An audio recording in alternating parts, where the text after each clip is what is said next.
With profound humble gratitude and love to all venerated enlightened masters, we bow to the Almighty in soulful gratefulness for gifting us with their holy blessed presence.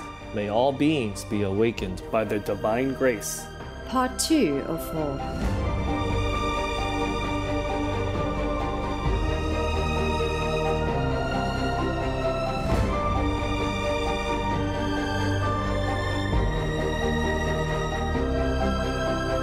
Etc.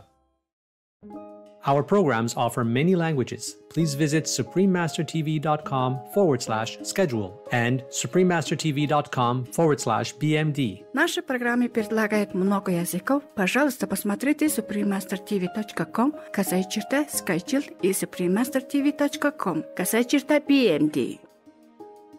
Our world is in peril. Rescue it with vegan. Meow. Meow.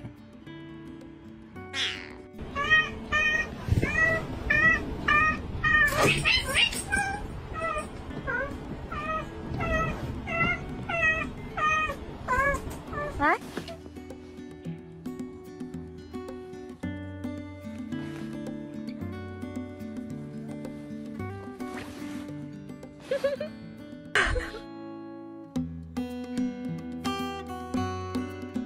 What bees? Yeah.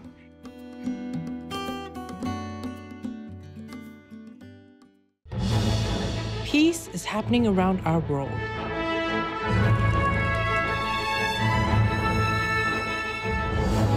There are many countries who have taken actions to promote peace and foster amity among peoples and governments. The following is one of them.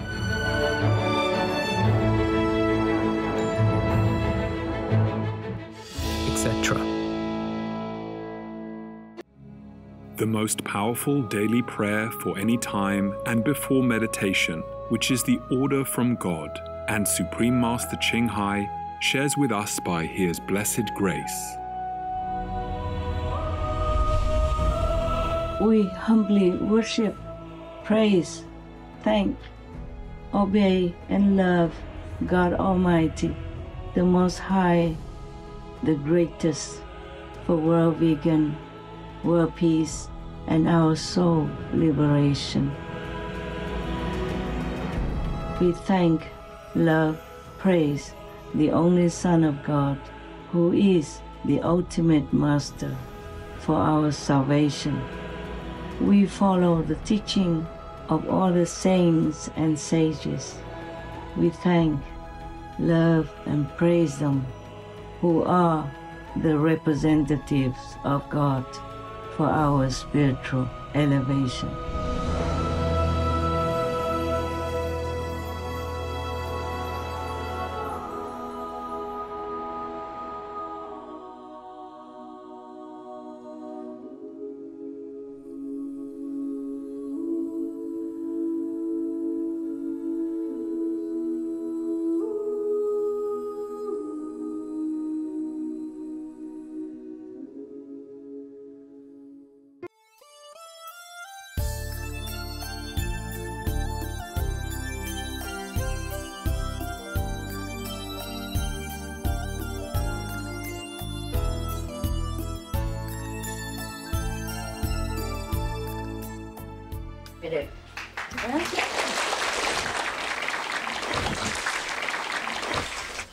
More people and colder every day. Funny, huh? I thought you're going, there must be less and less people every day. How come more and more people every day? Cannot believe it. What's wrong? Huh? Where do you come from? You're not going? You did not go yesterday? Some? Only some. Not too many, right? I feel like I owe you something every day, huh? 好像欠他们什么东西。Are you okay? Yeah. Cold? No. Not cold? Yes or no? No. Not cold. I hear yes and no, so make up your mind, yes or no. Maybe. The man say no, the woman say maybe. Oh gosh. It's really cold, huh? Right? Today I have to say yes. It's cold. Oh. When is the last day that you stay here? Tomorrow. Tomorrow is the last day? No. No, I don't think so. I don't think I'm so lucky. There will be some yes and some no, some maybe. How many people live tomorrow? You see? Not all. You see that? Only 50. How many people live after tomorrow? How many people don't live at all? Never want to live. Okay, I cannot win. Huh? Oh, that's the trouble with the disciples. Okay, never mind. I think I just read you a story and that's finished. The job of the day. Actually, all these stories you can read by yourself. No? Have you heard this story before? No. Did you? No? So many stories. I don't know what story to read to you. All stories are good. From India. Now devotion to God. The story about devotion is always good.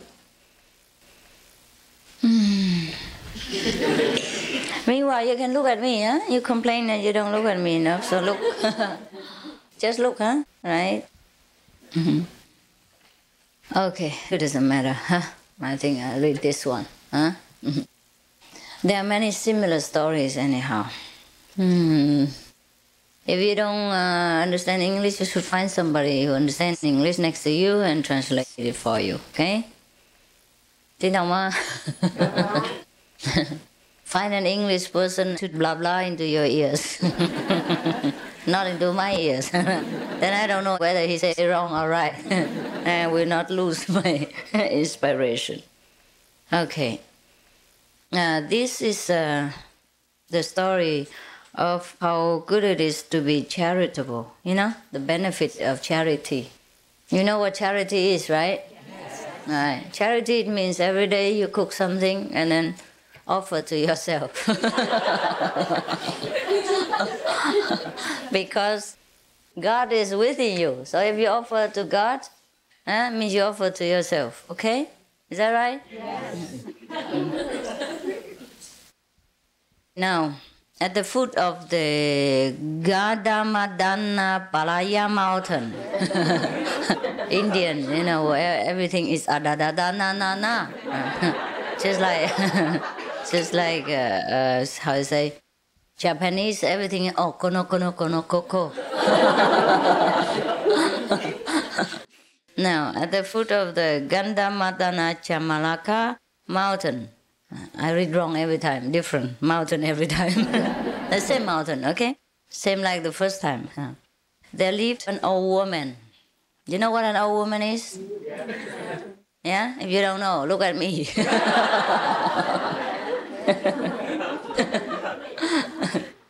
Okay. She loved seclusion.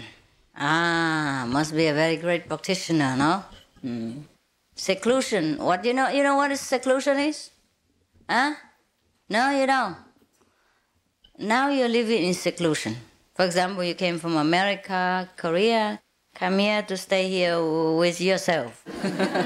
Okay, and you don't go out shopping or find boyfriends, girlfriends, things like that, and you don't talk to outside people. You stay here in this environment, far away from everybody, huh? And you meditate every day. And you seclude your mind within yourself in order to find your power, your greatness, your peace. That is seclusion. Yeah. So I don't know what kind of seclusion this is. Let's see, huh? Normally seclusion means like that, okay? But not the prisoner who is locked up within his cell, okay? Anyhow, seclusion. This woman, she loved seclusion. Most people, when they love seclusion, it means they want to be one with God. They want to be alone so that they can think of God, they can meditate on God, they can remember God, they can love God, they can see God, they can hear God, they can talk to God, they can listen to God, they can eat with God, sleep with God, walk with God, sleep with God, etc. Okay? Now, that is a true seclusion. Yeah? But this woman is not this case. She was the worst of all the misses in the country. It means she's very stingy. Miser, huh? Right? Miser. Oh, sorry. Only one S here. Misers in the country. Oh, she's a mice. Oh, no. A mouse. A mouse never gives anything to anybody. Perhaps that's where the word miser comes from, right? Only one S here. If 2 more S's, then would be better, huh? It becomes Mrs., huh? Like me, huh? Now, she was the worst miser in the country. In India, of course, not in America. Maybe they're worse than that in America, I don't know. Don't tell them, okay? Maybe, I always say maybe, okay? Maybe. In case I offend your national pride. She lived alone in seclusion just because she didn't like to share her possessions, her food, with other people. I was thinking. I was having an illusion. I thought she's living there alone because she wanted to think of God and meditate like you. Like you, the saints in Meli. But no. Charity was unknown to her. She knows nothing about charity. She did not part with even 1 grain of rice for the Cambodian people.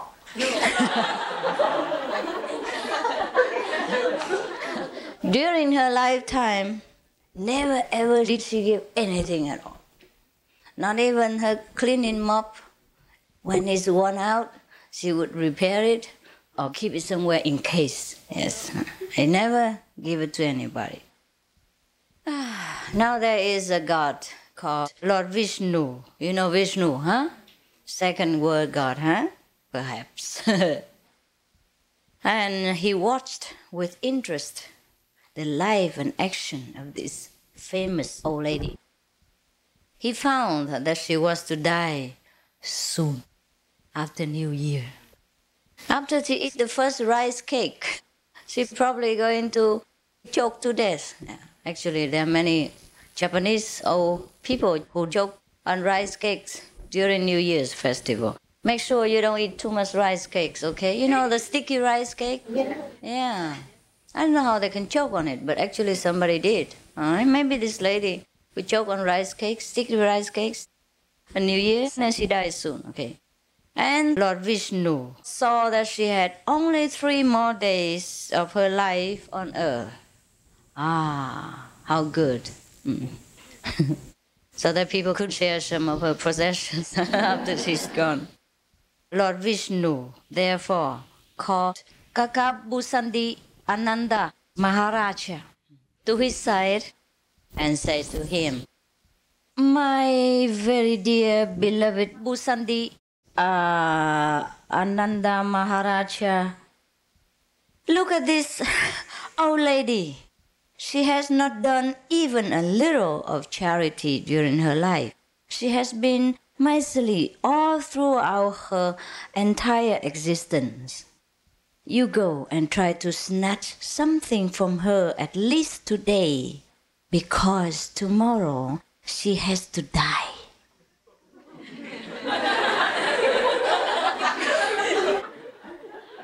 When she dies, she will have some merit to her credit in that case. If you've stolen something from her, at least some chocolate or something. Or maybe popcorn. Kakabusandi Ananda Maharaja nodded. Okay. In the modern language, okay. Oh, I begin to get hot. Because I have a heater hidden here. Not that I have magical power. And he took the form of a crow and sat on a tree near the house of Kanchani. Kanchani is the old woman's name. Okay. It was the time when she was washing a handful of black gram soaked in water for cooking her food. Now Busandi decided to snatch away a bigful of it. Gram, right? What is that? I don't even know what that is. Maybe rice, huh? Maybe. Okay, let's change it into rice to make it, to make it more easy. Okay, now he wanted to snatch a big one of rice, okay, from the old lady, the stingy old lady. And suddenly, in one leap, he flew near the vessel and took a mouthful of grain with lightning speed. But the alert old woman grabbed him with a greater speed still. Grab him by the neck like this. She wrung his neck. Yuck.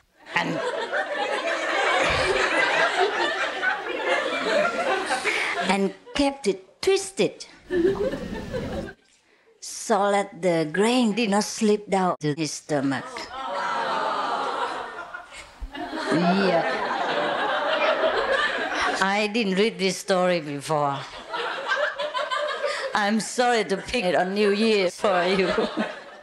Make sure you don't do the same thing to the poor birds. Keep your precepts, okay? My goodness.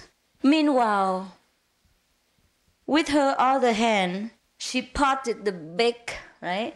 The beak of the bird, and took out to the last grain from the throat of the struggling crow.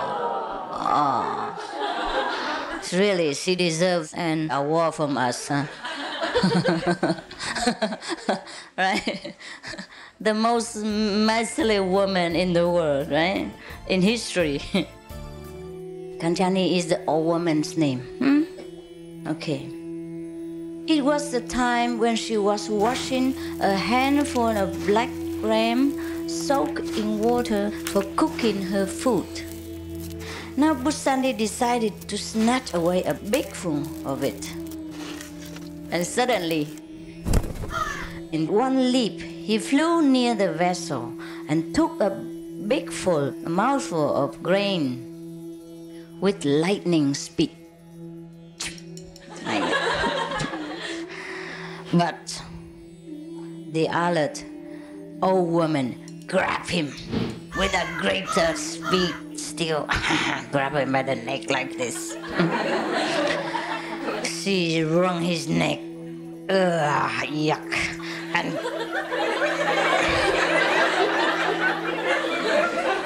And kept it twisted so that the grain did not slip down to his stomach. Yeah. Meanwhile, with her other hand, she parted the beak, right? The beak of the bird, and squeezed out, took out the grain to the last grain from the throat of the struggling crow. Oh. Really, she deserves the award from us, huh? The most miserly woman in the world, right? In history. I don't know if there was such a story. There must be, huh? I don't know. Could be, huh?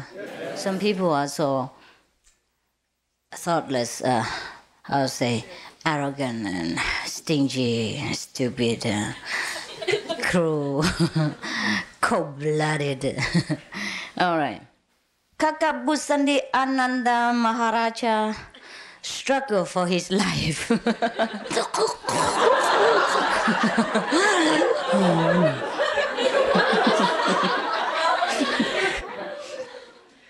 At last, he was let free after she thought all the grain had been, poked out by her. He flew to Lord Vishnu and fell at his feet. Half dead. Lord Vishnu questioned him as to what had happened after he left him. Busandi Aganan, never mind, call him Busandi.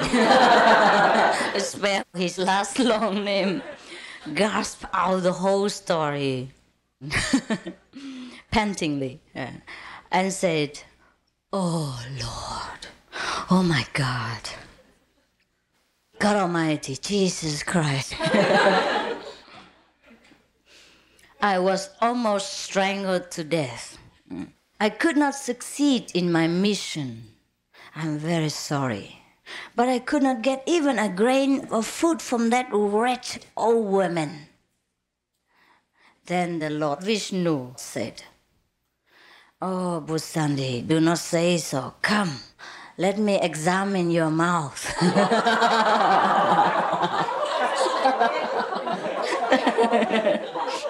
Open your mouth, let me have a look.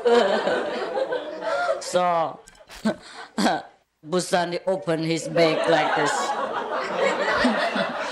And the Lord Vishnu used his wisdom magnifying glass, wisdom eye, with the magnifying glass, looked into his throat and found, there's something there.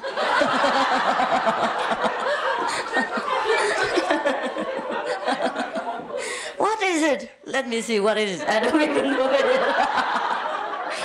Oh, let's see what it is. It must be something, because this is a story, like movies. There must be something. Otherwise, it could not continue. There must be something. Where is it? Where is it now? Okay. He saw a little bit of husk. The husk, yeah? Maybe the outer...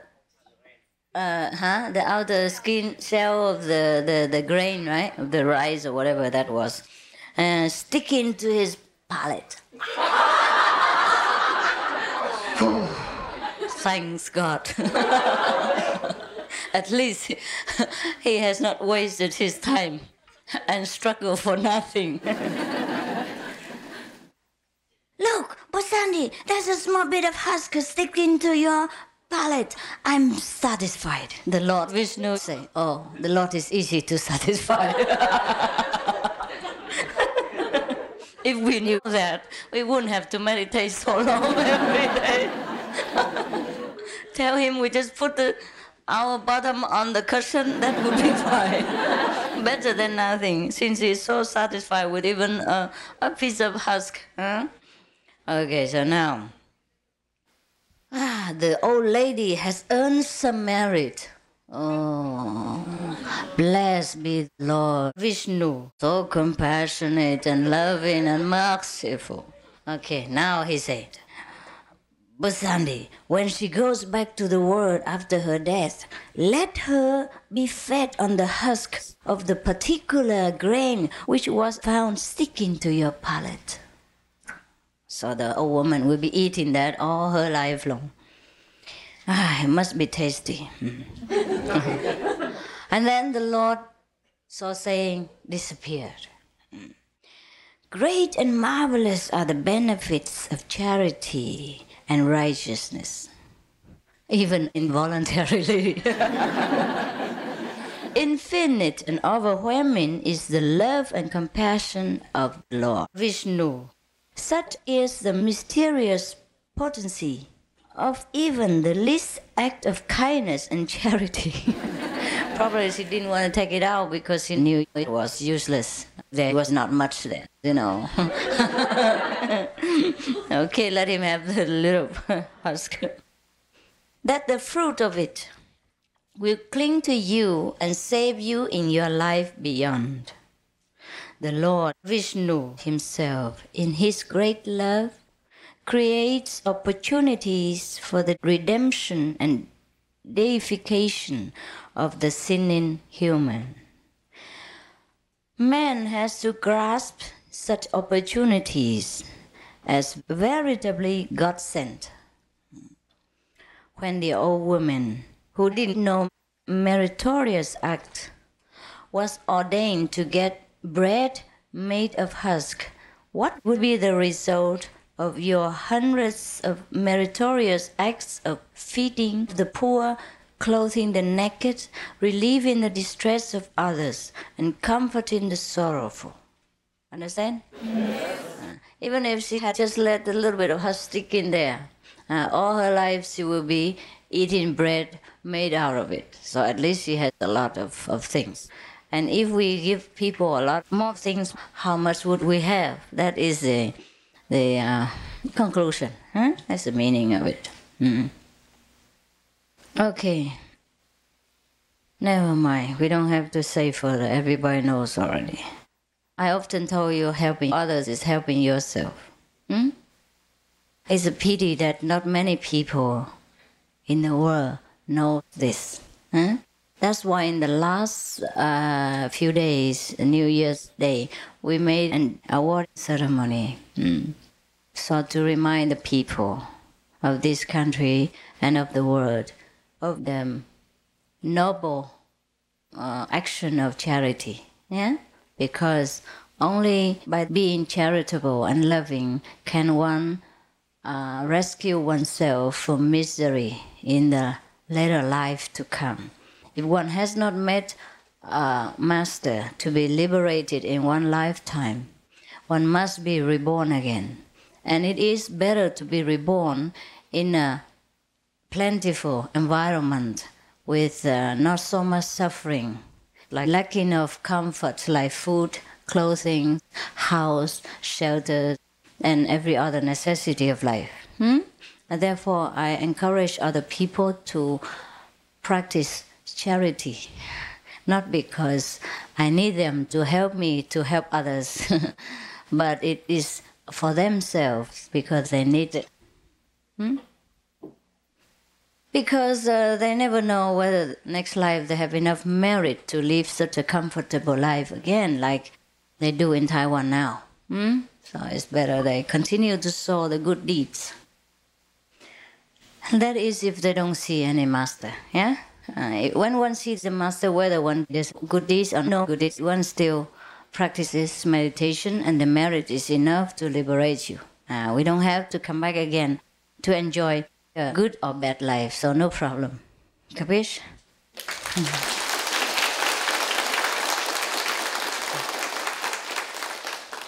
That's it. Enough?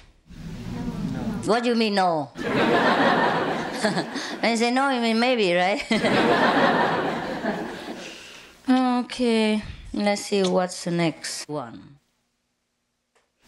Okay, let's move to another higher level. This is mental worship. We talk about charity. It's very meritorious. But how about meditation?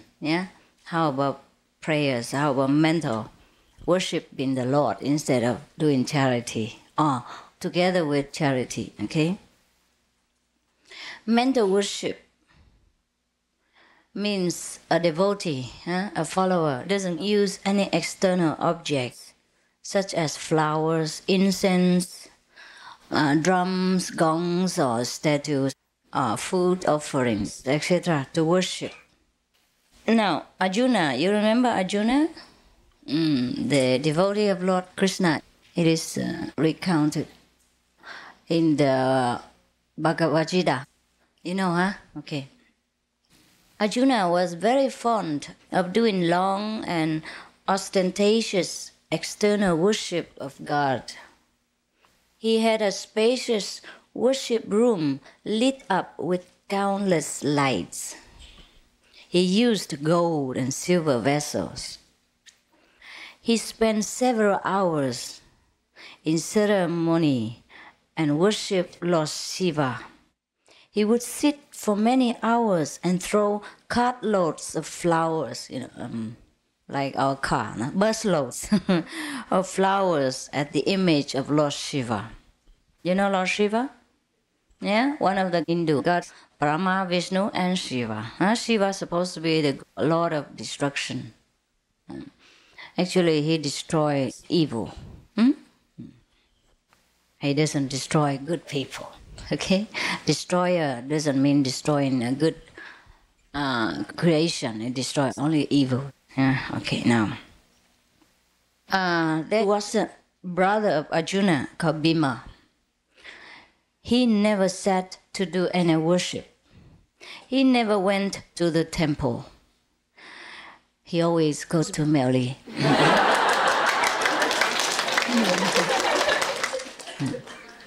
He used to close his eyes for a few minutes just before dinner, just a few minutes before dinner, and do mental worship of Lord Shiva.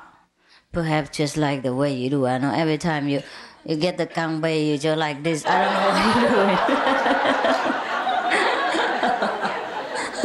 And sometimes the person behind, when you do like this, person behind takes the food.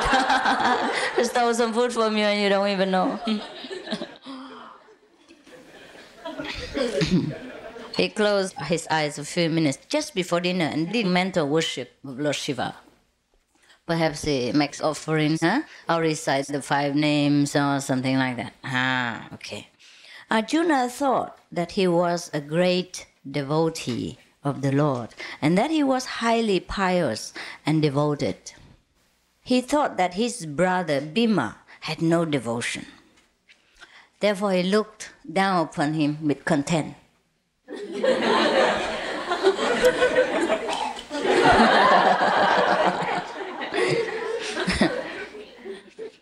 Lord Krishna found out the attitude of Arjuna and wanted to teach him a good lesson and bring him to his senses.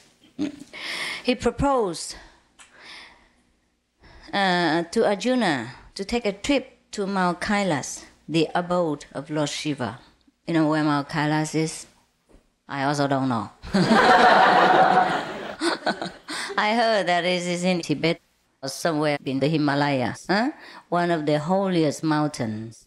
And the Indian people, as well as the Tibetan people, the Buddhist followers and Hindu followers, they often go to Mount Kailas as one of their pilgrimage centers. Okay, and the way there is very, very dangerous and very difficult to follow through. There are no shops and things like that. You have to take your own food. Yeah, bring your own sleeping bag and tent. If you can survive the weather, then you can come back. Otherwise, goodbye. Sayonara. Okay, Arjuna did not suspect anything, so he gladly consented to the proposal of Sri Krishna. They both started on the journey. What a good master, huh? If you want to teach a disciple, must go with him, must endure the same hardships, so that Arjuna can learn a good practical lesson by a living example. Such a good master is he. If it were me, I say, you go alone. I stay here and pray for you. I will ask the inner master to protect you. Because in the old days, the master of any degree did not have so many disciples. I don't think they could have many disciples because of the communication and transportation problems. Also, they tested the disciples long before they accepted and things like that. Also, it was not easy to organize everything in such a big scale like today. Besides, even today, not any master can have many disciples, right? Anytime, for example, we make a lecture Many thousands of people come. Only a few hundred stay. And then after that, fewer left behind to continue the practice, right? Anything can tempt them to go away. Meat, women, money, family, influence, friends, society, anything, old habits. Drag them back to their older habits. There is a brother of Arjuna called Bhima. He never sat to do any worship. He never went to the temple. Arjuna thought that he was a great devotee of the Lord and that he was highly pious and devoted. He thought that his brother Bhima had no devotion. Therefore he looked down upon him with contempt.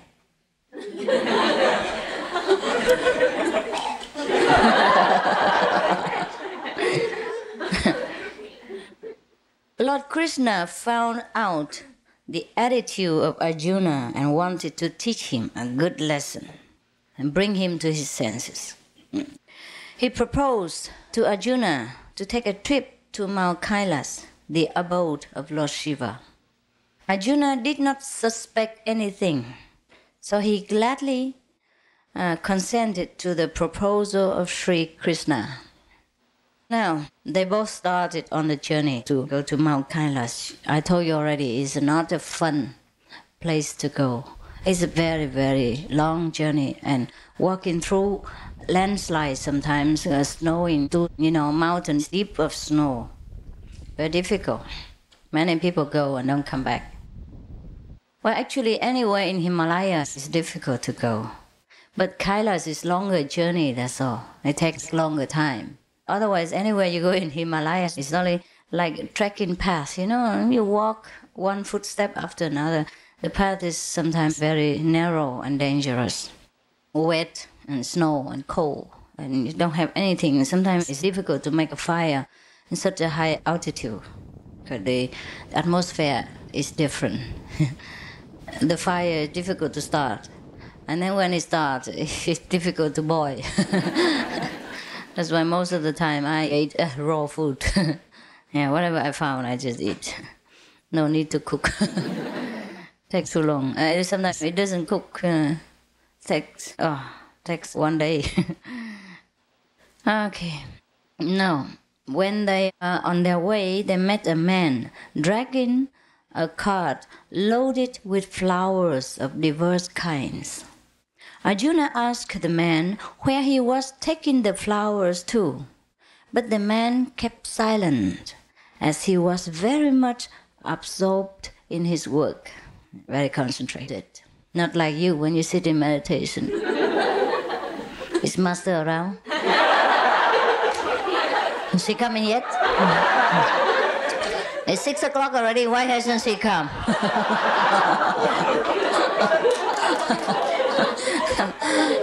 Yeah.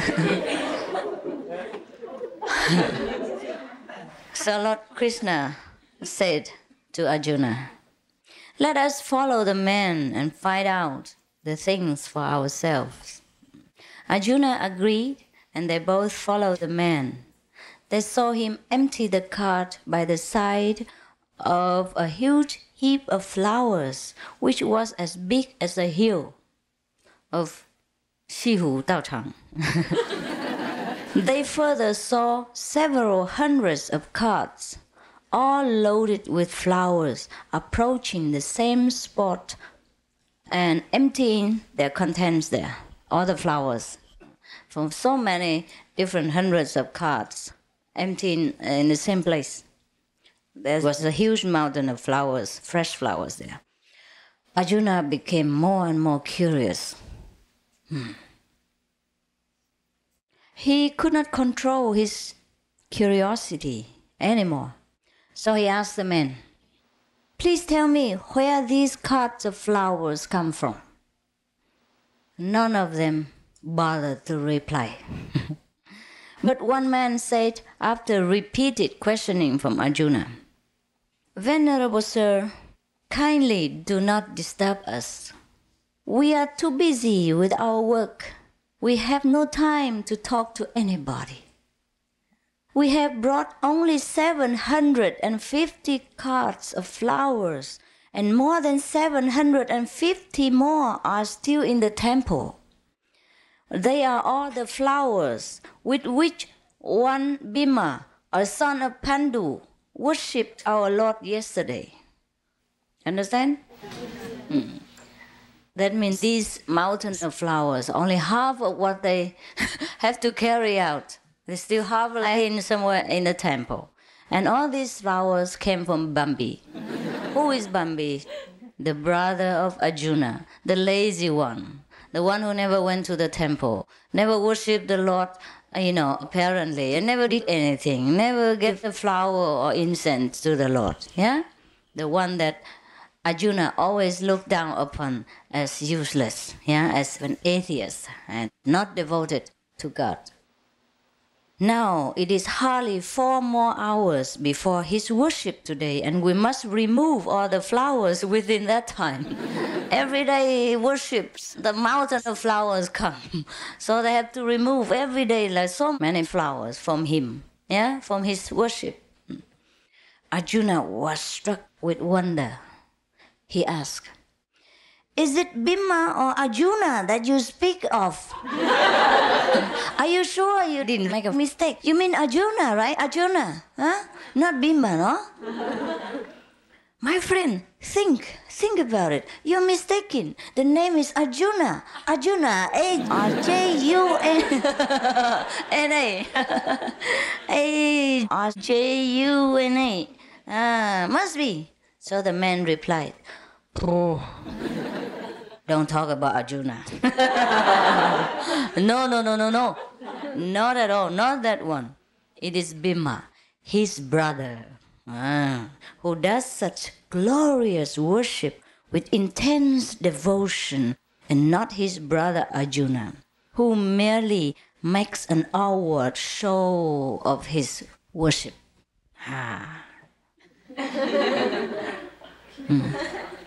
Just then another man came with a basket of flowers. A basket. You know, small one that I put candy and cakes for you yesterday? A man came with such a small basket of flowers. Lord Krishna asked that man on purpose. Not that he didn't know, huh? He pretended not to know. You know, the Lord Krishna. You think he didn't know that he had to ask the man, "My friend, whose offering are these flowers?" Of course, you know the answer. The man said, "They were offered yesterday by an ostentatious man who lives on earth. His name is Arjuna." And he makes a display of his worship without any real love and devotion. Therefore, one basket of flowers, and talks so much about it. Arjuna lowered his head in shame and said to the Lord, "Oh, Krishna, 请害我上师."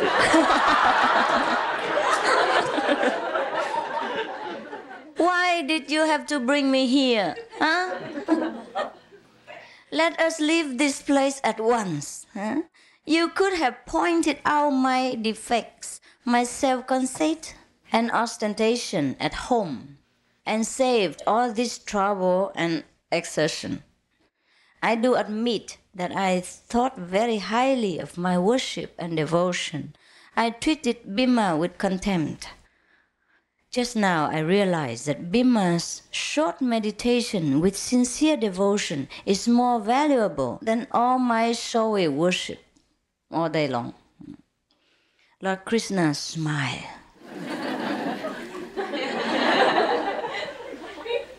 And kept silent. Now you know what it is. Huh? There is a lot of commentary down there, but I think you know already. Okay? Make your own comments. Huh? All right? You happy? Yeah. Good, huh?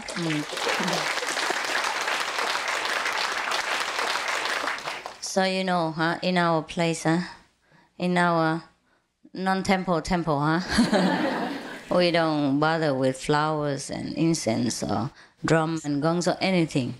We just bother with sincerity and inner devotion. That's why I tell you to concentrate and meditate. No need for outer performance so much. No need to even bow to me or bow to any Buddha. If you see him inside, see the Buddha inside, you may bow to the Buddhas if you want to. But the Buddhas do not expect these things. They expect that you are devoted to yourself so that you can find your Buddha nature and become Buddha or become one with God. Find your own glorious nature and be of help to yourself and many other beings.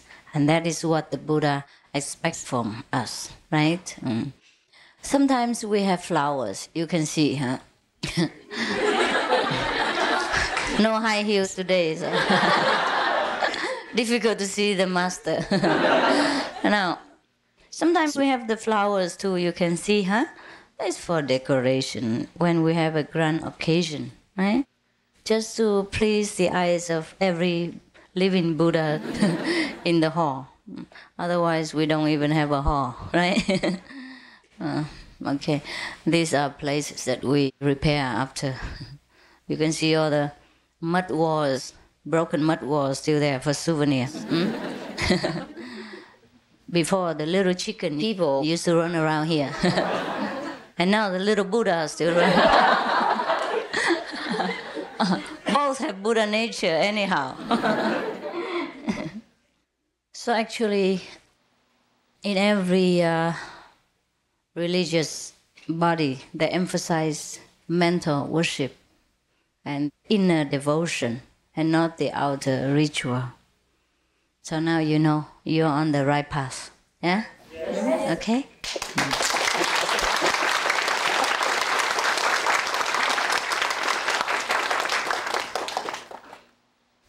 Any questions? Yeah? Oh, how long I'm here already? 1 hour? No? Time flies, huh? Okay. No need to take too long, you know? Look at your marriage and you know what happens. No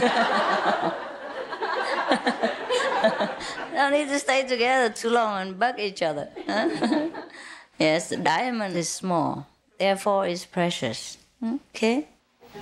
Human life is short, that's why it's valuable. Fancy if we stay so long in this world, what will we do? Huh? Then every day I have to tell stories. for numerous years. Huh?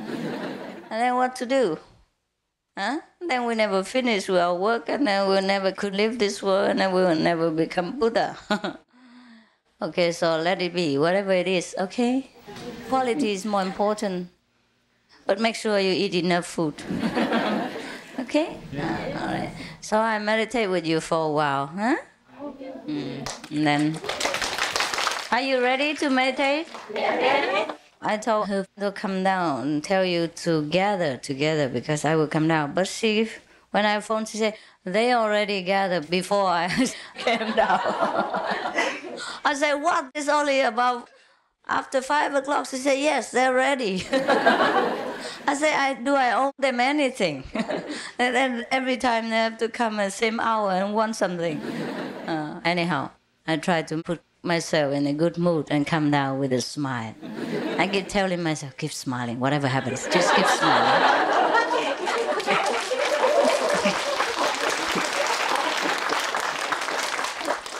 I said, put your bad mood under the wheel and crush it. Keep smiling. And then it worked. It really worked. Otherwise, when I heard that people already gathered in front of the hall without my order and waiting to collect that, I was feeling, my God, what's that? Do I have to always tell them stories? Are you warm enough? Yes. Okay, if you want to make a fire for yourself, yeah, then you can go and get the wood, and find an empty place where there are no trees. Very difficult here. There is a small lake. In the middle of it, no trees.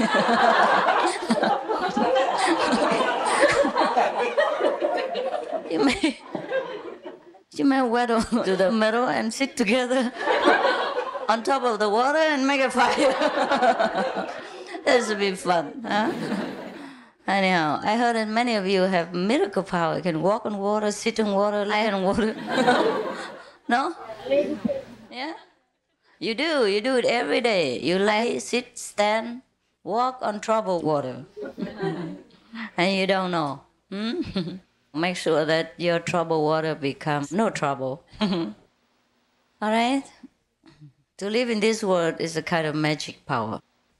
We walk on water every day. Troubled water. We walk, sleep, eat, function on top of troubled water.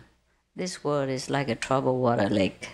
And everyone needs kind of struggle to float on top. Otherwise we will sink.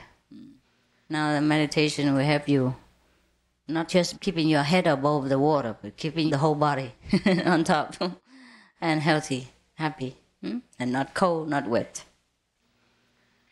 So meditate, huh? Okay? Yes. The monks also can meditate there, yeah? And when I leave, you leave, okay? I don't say it anymore, understand? But actually, I don't need to speak in English. You all understand me. You want me to demonstrate. Zen doesn't need language, they say. You want it? You want me to demonstrate that you can understand me without language? Yes. Okay, look here. If you understand, you say yes, all right? Yes.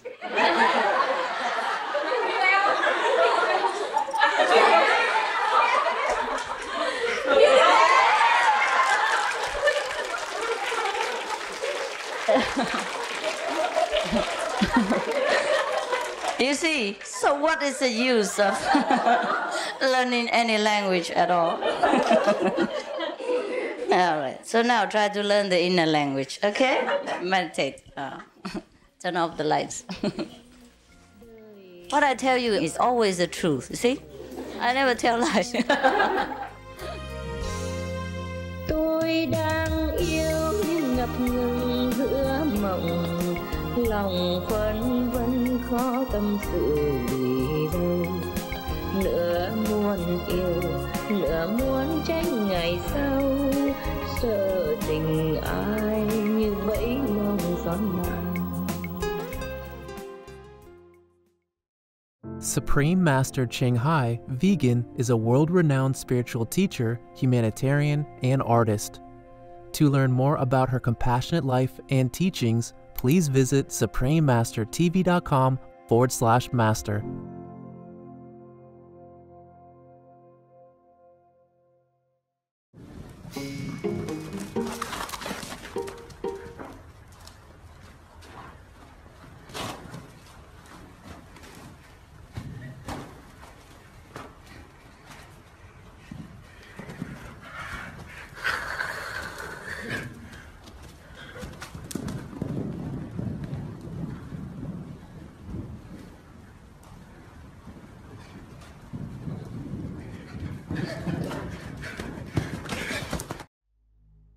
I hope people will realize that a whole foods plant-based diet is the key to health and happiness, and I hope more people will reconnect with the earth and where we get our healthy, nutritious fruits and veggies from.